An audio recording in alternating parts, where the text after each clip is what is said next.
Chris Wright has been making the case that the whole world depends on oil flowing freely through the Strait of Hormuz, in particular Asian countries, he said. Now, his appearances on a couple of Sunday talk shows follow those posts by President Donald Trump, who said that other nations were sending their warships to the Strait of Hormuz. It later became clear that what the president was doing was urging other countries to become involved in trying to secure safe passage for tankers through that key waterway. In a later post, the president said that it should have been a team effort from the beginning and would now be in the future. We've heard from the UK, which says it is looking at all options and it might consider getting involved in making sure that the Strait of Hormuz is saved by, for example, sending mine hunting drones to the region. Chris Wright was pretty upbeat that other nations would become involved, and he said he thought even China would help.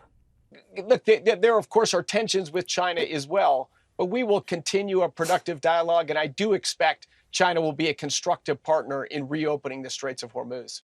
Now, last week, Chris Wright was involved in this embarrassing posting blunder when he said that the U.S. Navy had already escorted a ship through the Strait of Hormuz. In fact, Donald Trump offered that near the start of war, but it seems like it's a very long way before the U.S. Navy might be engaged in that kind of activity. The post was taken down, not before markets had sort of perked up, I guess, on that possible news from him. In his interviews today, he was a lot more careful to make sure that he wasn't falsely raising expectations. He said that he did think that the conflict would end in the next few weeks, but when he was pressed as to whether that meant that gas prices, petrol prices would come down, and they're already up an average of 25% across the US since this war began, he wasn't prepared to say that they would come down. He said simply, hey, there are no guarantees